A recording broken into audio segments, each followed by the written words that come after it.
Recentemente surgiu no Brasil, mais uma vez, um debate sobre a questão da língua praticada pelo brasileiro. Não é a primeira vez, esse debate já houve no passado, principalmente por causa das divergências, digamos assim, ortográficas, as diferenças ortográficas do português praticado no Brasil e o português original de Portugal. Essa sempre foi a questão central. Mas, na realidade, o debate atual é muito mais moderno do que isso.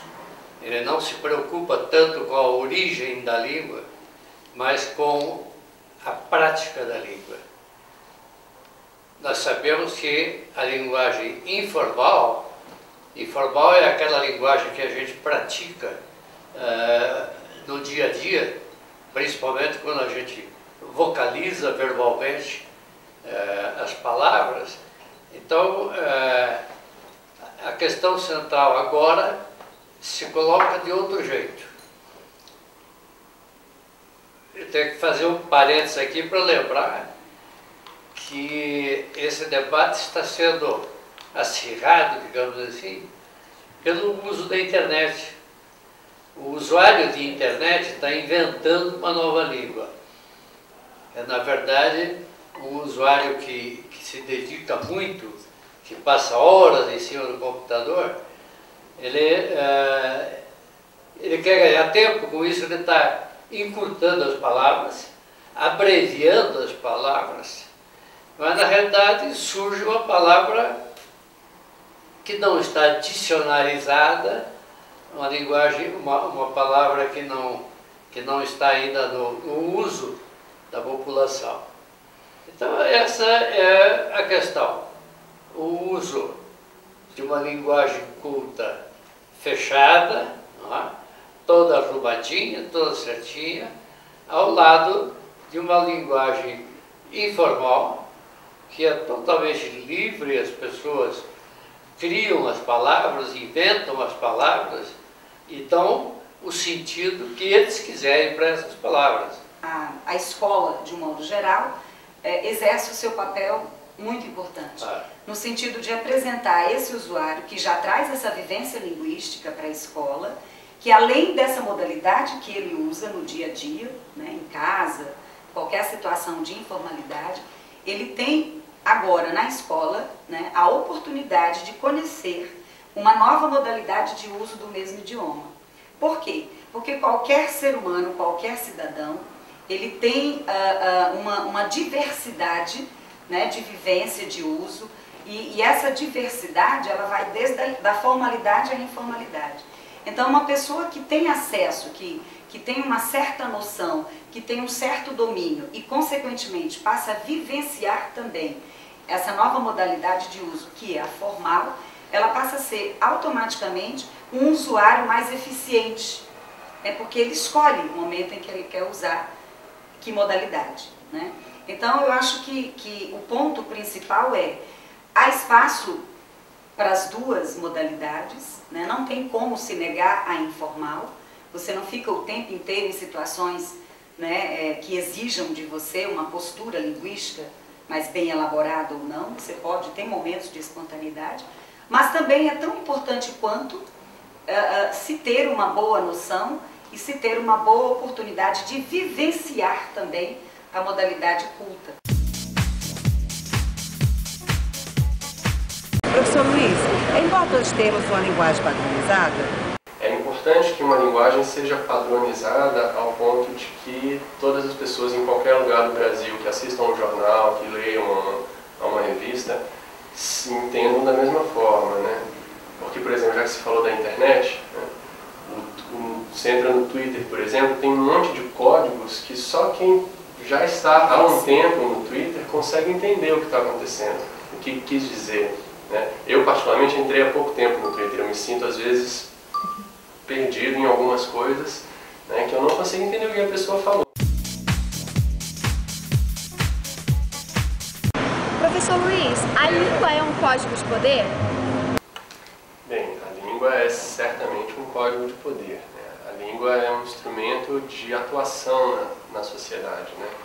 Então, na medida em que existem diversas estratificações sociais, né? Existe uma estratificação social e a língua representa diferentes classes sociais, ela acaba sendo usada como um mecanismo de opressão, de dominação, de exclusão, né? E, por outro lado, de poder, de manutenção de poder.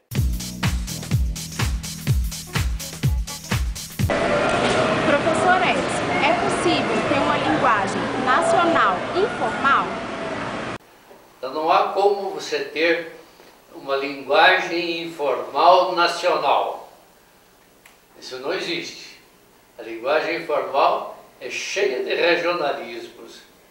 Já a formal não, a linguagem formal ela pode ser unificada, ela pode ser uma linguagem nacional, praticada por todo mundo, e é essa linguagem que, no meu entendimento, deve ser ensinada.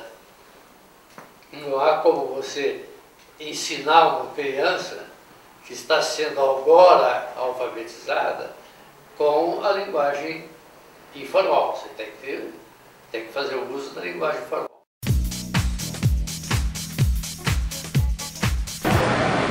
Professora, é importante motivar a pessoa a dominar o código formal? E como eu posso fazer isso? Josina Nunes, sou uma dona de casa, criadora de filhos e netos, uma educadora, portanto.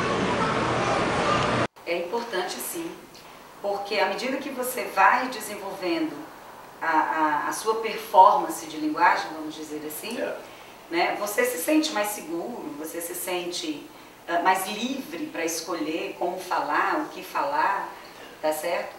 Então, com certeza, a vivência de cada usuário, ela tem que ser respeitada, ela é um fato, não pode ser negada, mas é fundamental que seja estimulado, que seja apresentada a esse usuário, tá certo? Uma modalidade diferenciada da que ele utiliza. E como se pode fazer isso?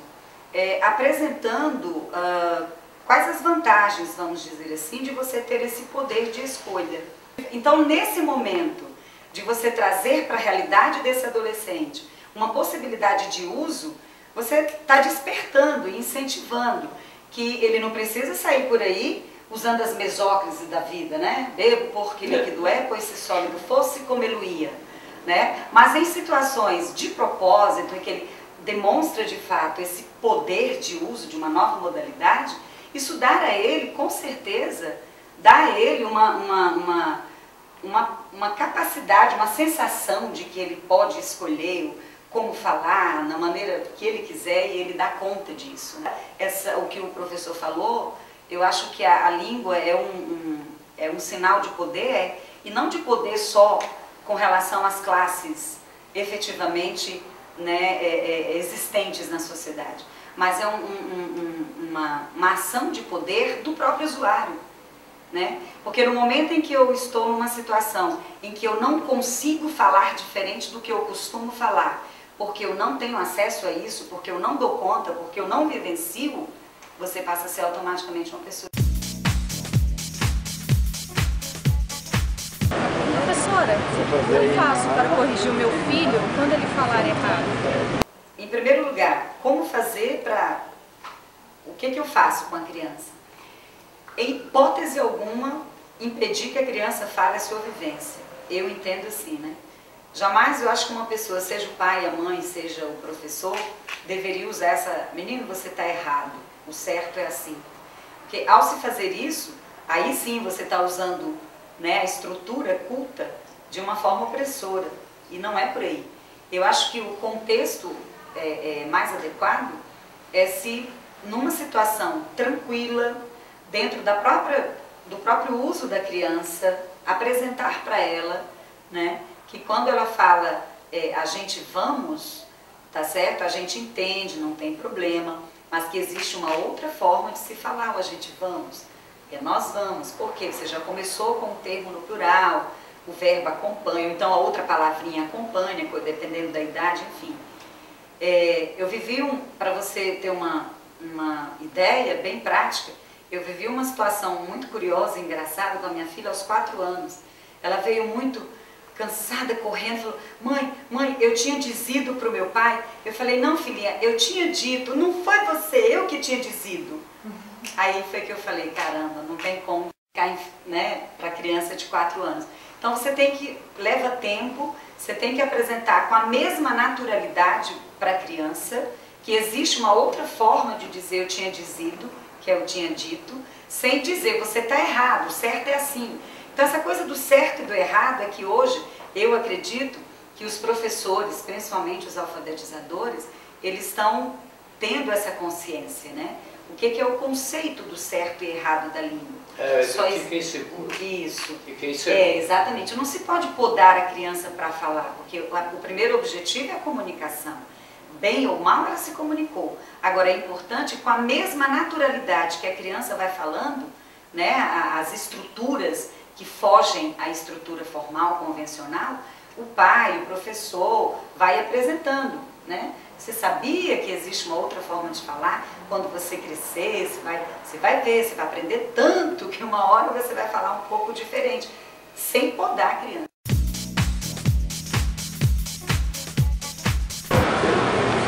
Professor Luiz, como posso ler e escrever bem? Falar e escrever bem, eu acho que é mais ou menos consensual que o primeiro passo é ler bastante, ler bem, ler bons autores, né? A literatura brasileira tem grandes autores de representatividade mundial, então acesso a essa literatura, e a escola possibilita isso por meio do ensino da norma padrão.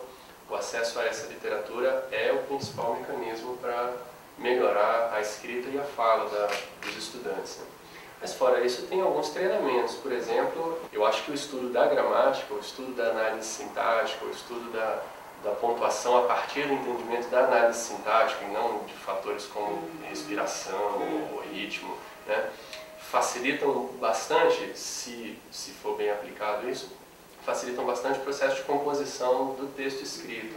Só complementando o que o professor falou, é muito importante quando você vai tendo contato com a gramática, que você vai percebendo que tudo faz sentido, né? Por mais que existam tantas regras como, porque tem muita regra, mas não existe nenhuma convenção de regra que não tenha uma fundamentação, que não tenha tido um estudo antes, né? Que não tenha uma referência, até científica eu diria, mas pelo menos do próprio histórico da língua. A estrutura sintática, então, quando se trabalha a pontuação dentro desse mecanismo, por que eu ponho um advérbio antes, depois, o que eu uso a vírgula, qual o efeito de sentido, é impressionante quando o aluno começa a ter contato com a gramática, a partir do que ela pode significar no seu discurso, tudo passa a fazer sentido. Aprende essa estrutura sintática e o sentido que aquilo faz, nossa, faz toda a diferença para quem é estudante da língua, né? Ele passa a achar a gramática menos chata, não tem tanta regra assim, e a coisa vai fluindo.